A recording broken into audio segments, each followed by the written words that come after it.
حضرت عرفہ بن ربی حضور کے غلام ہے، وہ روایت کرتے ہیں، کہتے ہیں جب جبلہ اہم کے خلاف ہم لڑنے گئے تو روم کی فوجیں بھی تھی اور عرب کے دیگر قبائل کی فوجیں بھی.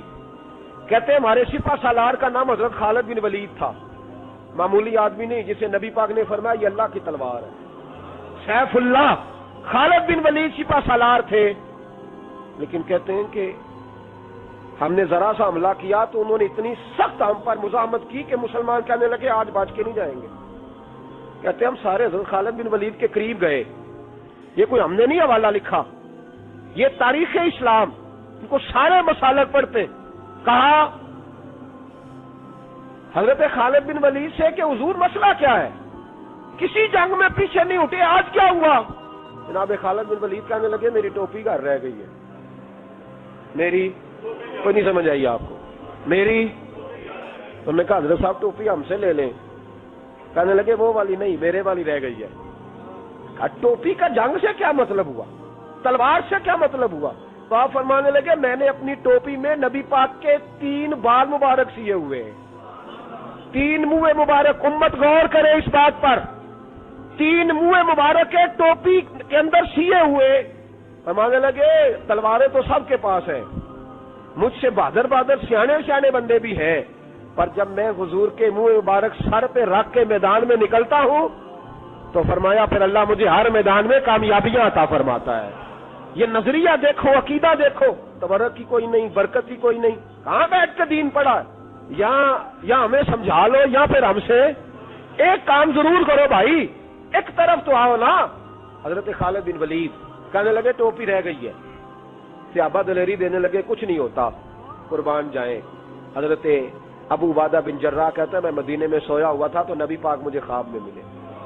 حضور نے فرمایا میرے خالد کے گرد فوجیں چڑھ گئی ہیں، تو یہاں سویا ہوا ہے، اٹھ پکڑ بندے چل پہنچ میدان میں. کہتے میں نے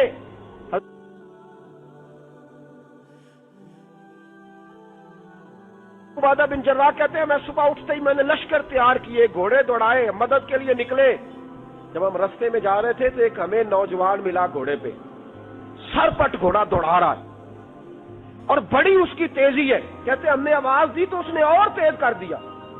حضرت خالد بن ولید کے میدان کے قریب پہنچ گیا. کہتے میں نے 2 سپاہی دوڑائے، میں نے جا کے کہا اس سے روکو کون ہے. کہتے جب ہم قریب گئے نا اس نے کہا پیچھے ہٹ جاؤ، قریب نہ آنا. کہتے ہم نے کہا تو کون ہے؟ کہنے لگے میں حضرت خالد بن ولید کی زوجہ ہوں، میں ان کی اہلیہ ہوں. تو کہا آپ کدھر جا رہی ہیں؟ کہنے لگی وہ منہ مبارک والی ٹوپی گھر بھول گئے تھے، اور ٹوپی بھول گئے تھے. سارے راز نہیں جانتے، میں بیوی ہوں، میں جانتی ہوں کہ خالد کو کامیابی ملتی تھی مصطفیٰ کے تبرک کی برکت سے. وہ ٹوپی بھول گیا ہے، مسئلہ بن گیا ہوگا. ٹوپی پہ نظر پڑی ہے تو مجھے کوئی اور ملا نہیں تو میں خود دینے جا رہی ہوں. حضرت ابو عبادہ بن جراح کہتے ہیں ہم نے کہا کہ ہمیں دے دو بہن، ہم دے دیں گے. کہنے لگے نہیں، ہمیں پتہ ہے اس کا ادب کس طرح کرنا ہے، کیونکہ ہمارے گھر میں رہتی ہے تو ہمیں پتہ ہے ادب. اور یارو اگر یہ ذائقہ ہی نہیں تو پھر تجھے حضور کی عزت کا پتہ ہی نہیں. اگر تو حضور کے تبرک سے آشنا ہی نہیں پھر تجھے پتہ ہی نہیں رسول اللہ کے مقام کا. اقبال کہنے لگے اگر بھاؤ نہ رسیدی تمام بولا حدیث، اگر تو حضور کے قدموں تک نہیں پہنچا پھر تو ابو لہب کے کھاتے میں جائیں گی تیری نمازیں. میرے مصطفیٰ کریم سید عالم صلی اللہ علیہ وسلم کی وہ ٹوپی لے کر زوجہ کہنے لگی تمہیں ادب کا نہیں پتا، میں ہی جاؤں گی. کہا چلو. کہتی وہ دوڑی گئی. حضرت خالد بن ولید کہتے ہیں اچانک میری نظر پڑی تو کافروں کی فوج تنی ہوئی تھی، وہ ٹوٹنے لگی اور ایک شاہ سوار دوڑا آ رہا ہے. تو میں نے کہا یہ اکیلا جوان سفید کاٹتا آ رہا ہے، ہم لڑ رہے تھے تو یہ فوج ہم پر چڑھ آئی تھی، اکیلا جوان. کہتے ہیں جب وہ جوان قریب آیا تو خالد بن ولید کہنے لگے جوان تو کون ہے؟ اکیلے نے سب کھول دی. تو کہتے ہیں زوجہ بول کے کہنے لگی نہیں، مسئلہ جوان کا یا کمزور کا نہیں خالد، مسئلہ یہ ہے کہ ٹوپی آج میرے پاس ہے. مسئلہ یہ ہے کہ ٹوپی آج اصل شے میرے پاس ہے، تو اس لیے صفحے کاٹتی جا رہی ہوں، ورنہ مجھے تو چھری بڑی مشکل سے چلانی آتی ہے. ٹوپی آج میرے پاس ہے. یہ ہے ارض جنت، یہ طیبہ کی زمین ہے، جنت بھی یہی، مال کے جنت بھی یہی ہے. یہ میرے محبوب پاک کے تبرک کی برکت ہے. حضرت خالد بن ولید رضی اللہ تعالیٰ عنہ کو زوجہ کہنے لگی ٹوپی آ گئی ہے. ٹوپی آئی ہے تو سمجھ لو فتح بھی آ گئی ہے. حضرت خالد بن ولید نے ٹوپی پہنی, اتنی دیر میں حضرت ابو عبیدہ بن جراح بھی آ گئے. کہنے لگے تگڑے رہنا, پہنچ گئے ہیں. تو حضرت خالد بن ولید کہنے لگے نام بھی پہنچتے تو خیر تھی, اب مصطفیٰ کے بال مبارک پہنچ گئے, اب حضور کے منہ مبارک ہے.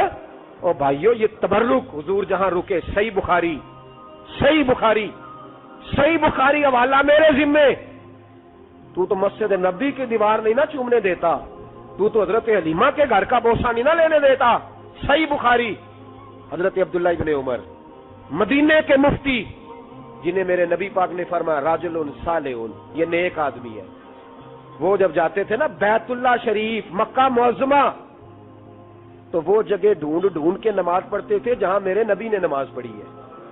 سارا بیت اللہ حرم نہیں, لیکن وہ جگہ ڈھونڈ ڈھونڈ کے جہاں میرے رسول نے نماز پڑھی ہے, حضور نے جہاں نماز پڑھی. بھائیو اگر حضور علیہ السلام کے قدموں کی مٹی سے پیار ہوگا تبھی تو مصطفیٰ سے ہوگا. لیکن یہاں یہ ظلم ہے امت کے ساتھ, یہ زیادتی ہے. میں کہتا ہوں کہ یہاں ہمیں بتاؤ ان حدیثوں کا کیا ترجمہ کریں, قرآن مجید کی ان آیات کا کیا ترجمہ. حضرت ام سلمہ حضور کی زوجہ ہیں, بخاری مسلم, ان کے پاس حضور کا ایک بال مبارک تھا, چاندی کی ڈیبیا میں بند کر کے رکھا ہوا. جو لا علاج مریض ہوتا وہ حضرت ام سلمہ کے پاس لایا جاتا. وہ کہتی پیالے میں تھوڑا پانی لاؤ. پیالے میں پانی آتا تو وہ منہ مبارک کو پیالے میں ذرا بھگو دیتی, کہتی لو پی لو, اللہ شفا عطا کر دے گا. لا علاج. حضرت انس بن مالک 10 سال حضور کی نوکری کی. لوگ پوچھتے انس کیا کمایا ہے, کہنے لگے جو کمایا ہے وہ صندوق میں بند کر کے رکھا ہے. 10 سال نوکری کی نبی پاک, جو کمایا بند کر کے. انتقال کا وقت آیا تو حضرت ثابت بنانی کو بلایا, آپ کے شاگرد تھے, کہنے لگے جب بکسا کھول کے لا. کھول کے لائے تو ایک ڈبیا نکلی, فرمایا اسے بھی کھول. جب اسے بھی کھولا ایک منہ مبارک نکلا. کل زندگی کی کمائی, نبی پاک کا اقبال مبارک. کہا اس کا کیا کرنا ہے, فرمانے لگے جب مر جاؤں نا غسل دے کے تو میری منہ کھول کے زبان کے نیچے رکھ دینا. حضور اس کا کیا فائدہ, پر میں جب فرشتے حساب لینے آئیں گے من ربو کا بولیں گے, پہلا لفظ کہنے کے لیے منہ کھولوں گا تو سامنے حضور کا منہ مبارک ہوگا. پسے مردن فرشتوں نے جو تلاشی لی تو کیا نکلا, فقط ایک دل کے گوشے سے خیال مصطفیٰ نکلا. اور میرے اعلیٰ حضرت مشورہ دیتے ہیں, کہتے ہیں لحد میں عشق رخ شاہ کا داغ لے کے چلے, ہم نے اندھیری رات سنی تھی چراغ لے کے چلے. نبی کریم صلی اللہ تعالی علیہ وآلہ وسلم کو اللہ تعالی نے اپنا آخری اور محبوب پیغمبر بنایا, تو حضور علیہ الصلوۃ والسلام نے تکمیل انسانیت کے لیے ساری ہدایات اپنے کرم سے اپنی امت کو عطا فرمائی. جب ہم یہ لفظ بولتے ہیں نا کہ نبی پاک کی سیرت کامل ہے, مکمل ہے, اکمل ہے, تو یہ ایک بہت بڑی بات ہے, یہ چھوٹی بات نہیں ہے. دنیا میں کوئی چیز بھی مکمل نہیں. آپ کروڑوں روپے کا گھر بنا دیں تو